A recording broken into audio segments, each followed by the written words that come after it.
without so much as a warning, life hangs in the balance. Human endeavor turns to chaos. And within seconds, nothing will ever be the same. Ever. No matter what road one travels, a single moment can mean the difference between triumph and tragedy. A stunt driver's attempt to set a new world jump record ends in a terrible crash. And chaos rules the road as a series of collisions between buses and cars leaves a trail of automotive carnage. Time to assume the crash position, because things are about to get destroyed in seconds.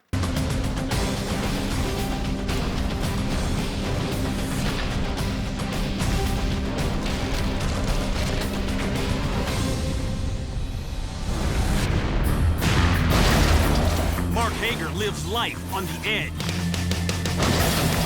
And he wouldn't have it any other way. A Hollywood stuntman and 6-time world record holder, Hager is the creator of a pyrotechnic stunt show appropriately called the Brotherhood of Destruction.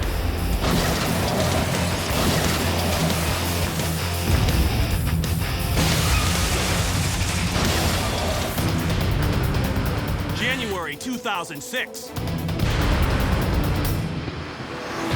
Hager and the Brotherhood are at a monster truck show to try and set a new world record for the longest car jump in an indoor stadium. To break the record of 121 feet, Hager figures he'll need a longer ramp with an angle of trajectory steeper than he's ever used before.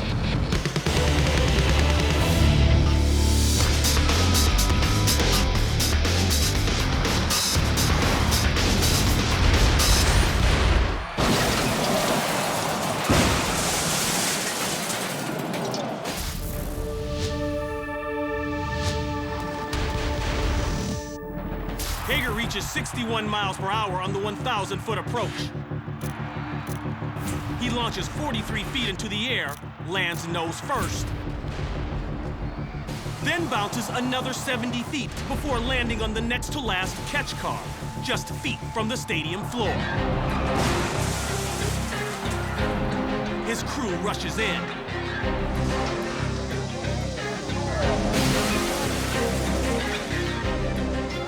Hager's wife awaits word on her husband's fate. Moments later, the stunt rider emerges uninjured from his crushed car.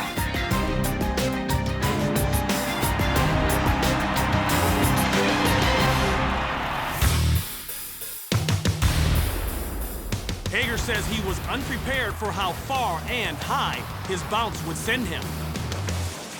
He still manages to set a new world record by jumping a total of 145 feet. Hager is retired from stunt performing. He now works behind the camera as a stunt coordinator.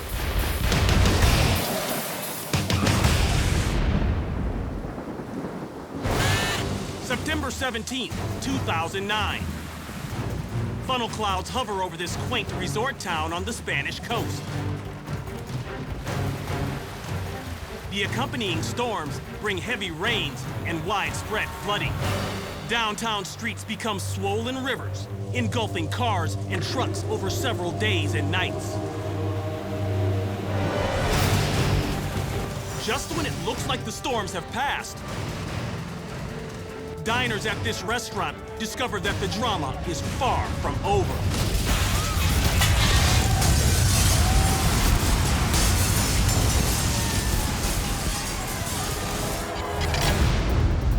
A tornado slams into the beachfront cafe. Customers and employees run for cover amid breaking glass, flying plates, and ceiling cave-ins. One customer is hit by a falling partition. Another is trapped by the collapsed roof. Frantic employees rush to close the glass doors, hoping to prevent further damage. Moments later, the small tornado dissipates as quickly as it touched down. 4 people are injured. Damage to the cafe and the immediate area totals $132,000. Spain averages 30 tornadoes a year. Although they tend to be weaker than the hugely destructive twisters seen in the US, they still pack a wallop. Red to amber, then to green, and away they go. The racing sidecar is an aerodynamic, high-speed breed all its own. Stevie Webster in the lead. Second Rolf Ballard, third is Egbert Stroyer. Steve Webster and Tony Hewitt team up at this championship sidecar race in Assen, Holland. Webster steers from inside the cab, while Hewitt crouches on a 2x3-foot platform wearing no safety harness. Could this be Britain's next world champion? When navigating a twisting course at 100 miles per hour, timing and teamwork are paramount. But on a cold, wet track, sometimes that's not enough. Oh, it is in trouble. Onto the grass. Webster got in a big slide. They're going backwards into the ditch. Whack, bang, wallop. Steve Webster, 25 years of age. June 29th, 1985.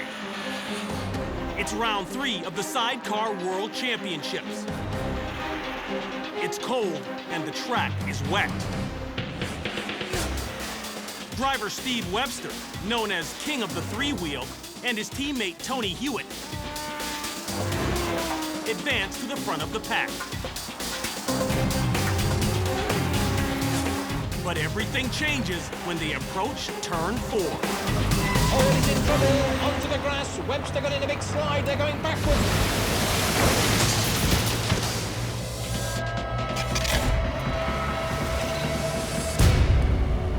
The cold track surface keeps the sidecar's tires harder, reducing traction.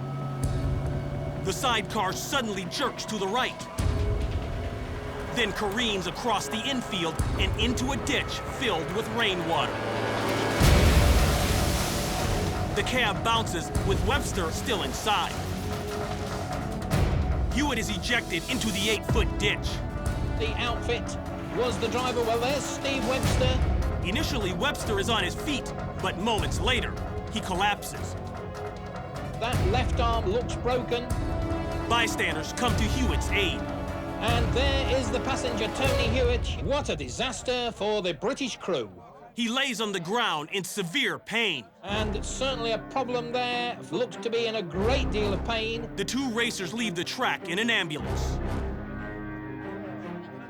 Due to their injuries, both Webster and his racing partner decide to sit out the rest of the 1985 sidecar season. The crowd sympathetically cheer. But their careers are far from over. Not only do Webster and Hewitt fully recover from this accident,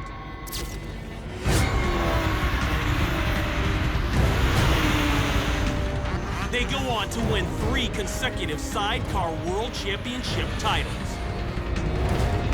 Oh, it is in trouble. Onto the grass. Webster got in a big slide. They're going backwards into the ditch. Whack, bang, wallop. Oh, what a terrible crash there. Although statistics show that public buses are one of the safest ways to commute, accidents do happen.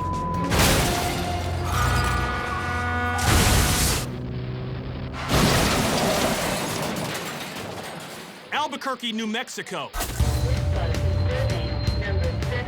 A bus with 11 passengers approaches an intersection where cars are making left turns. One driver fails to turn in time. It's believed the driver of the SUV runs a red light. The bus rams the vehicle into a light post and pins it up against a bridge support beam. The passengers are shaken up, but none are seriously injured. The driver of the SUV suffers 4 broken ribs. San Antonio, Texas. A truck speeds through a red light. Seeing the oncoming vehicle, the bus driver prepares for impact. A passenger shields his daughter. The bus rolls into oncoming traffic, severing a fire hydrant and slamming into a telephone pole. Everyone on the bus walks away uninjured. The truck driver is cited for failure to stop at a red light. On Long Island in New York, a chartered bus takes the carpool lane. A semi-truck ahead changes lanes. The semi-driver loses control and pins a sports car into the center divider.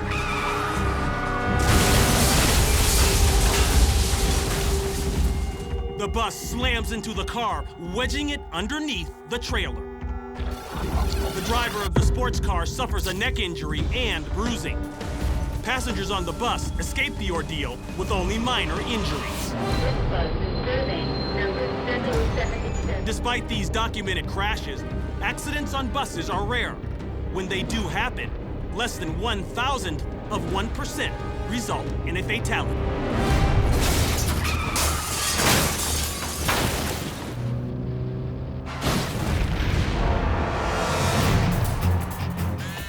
Heavy smoke brings fire crews to this shoe store. Although the source of the flames are deep within the building, the firefighters must attack the flames from outside due to heavy smoke. But none of them realize that this fire is about to come to them.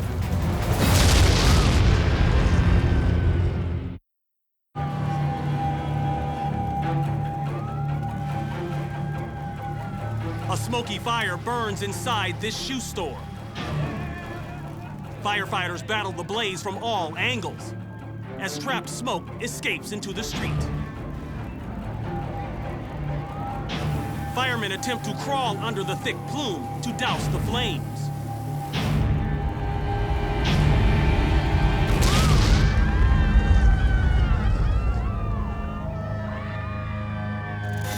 As temperatures in the heart of the inferno reach upwards of 1,500 degrees, objects begin to combust due to the intense heat, a phenomenon known as flashover.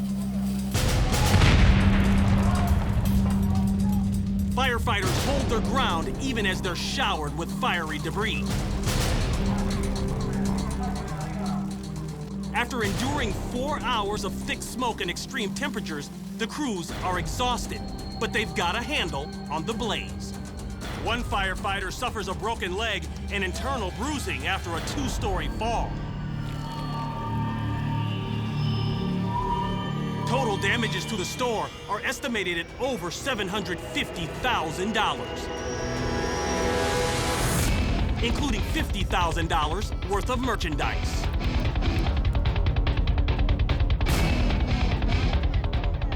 The blaze was sparked by a short circuit in a cash register.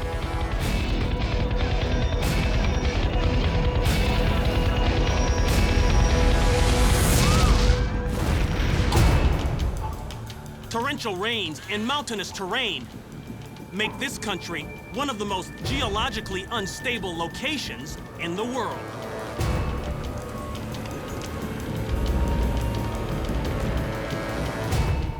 After several weeks of heavy rain, some of the residents in the town of Mercedes fear the worst. Hundreds of families flee to safety. Thousands more choose to stay behind. The saturated soil causes heavy runoff on this hillside. Fears become reality as the ground begins to move, uprooting everything in its path. This tree is the first to succumb.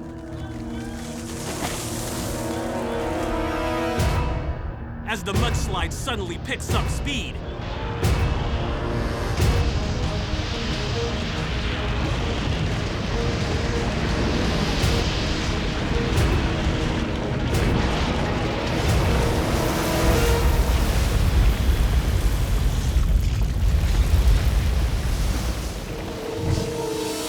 rain-soaked earth pours down the steep hill with incredible force. Within seconds, a 2-story house is leveled. A second home, further down the hill, is ripped apart and flattened in seconds. The destructive force that drives the landslide is not the water or the mud, but gravity. As the drenched earth is pulled downward, nothing can stand in its way.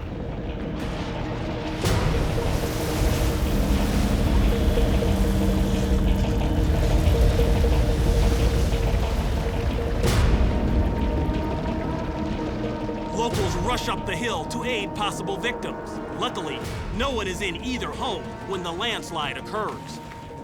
These homes are two of the 500,000 that are damaged or destroyed by flooding in the area over a 3-month period.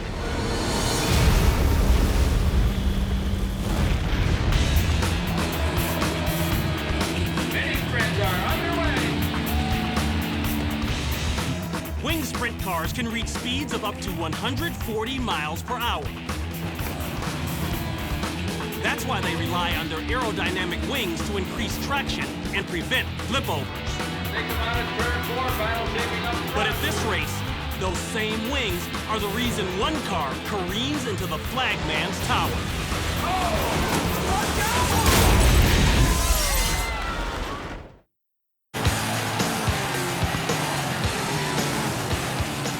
Utica Rome Speedway, Vernon, New York. A packed field of winged sprint cars complete a preliminary lap before beginning a 15-lap race. At high speeds, the large wings create downforce, which helps keep the cars on the track. The wings can also create a blind spot for the racers behind them, which is why drivers must always keep an eye out for the flagman. Pit car pulls to the infield. We're set to go racing. Just as the pack anticipates a green flag at the start of the race, a yellow caution flag is waved due to a stalled vehicle up ahead. Caution flag remaining out. But not all of the drivers can see the waving yellow flag.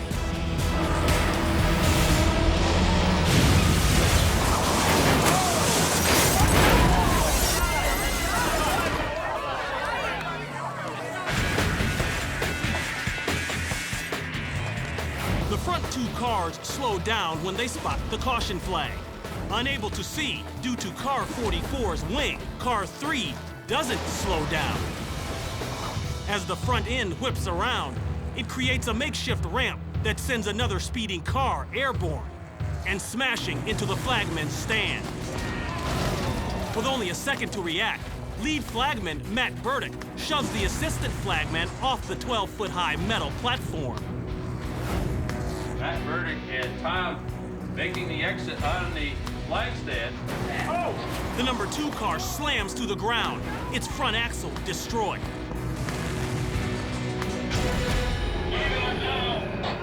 Emergency personnel rush to the scene. The 2 drivers emerge from their cars. Both are uninjured.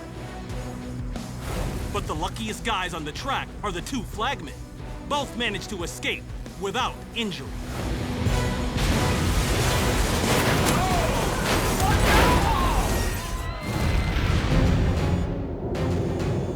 The U.S. proves its mastery of spaceflight in 1969 when it lands the first men on the moon. But the pathway to success is strewn with spectacular failures.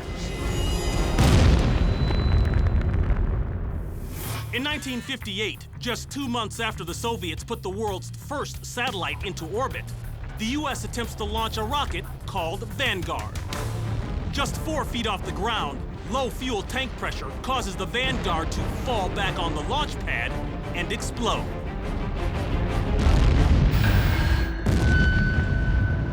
Two years later, NASA attempts to launch the Titan I, the first rocket to feature a 2-stage design. 7 seconds into flight, the Titan's second stage boosters ignite prematurely, causing complete destruction. In July 1960, this Atlas rocket is about to take flight. Just after liftoff, the Atlas pitches to the right. As it clears the launch pad, its trajectory returns to normal, and all systems are go. 57 seconds into the flight, scientists lose radio contact with the Atlas. The range safety officer has no choice but to initiate the rocket's self-destruct mechanism. What remains of the Atlas plummets to Earth. It's another huge explosion in the skies over the Cape as an Atlas Agena rocket disintegrates in midair. A malfunctioning servo control circuit causes the guidance system to fail. One of the two booster engines pitches downward, sending the rocket earthward. Despite the magnitude of the explosions and the fiery debris, no one is injured in any of these launches. By poring over the debris from these fiery disasters, scientists learn how to build more reliable launch systems. The research culminates with the Saturn V, the rocket that beats the Soviets to the moon. I'm Ron Pitts. We'll see you next time on Destroyed in Seconds.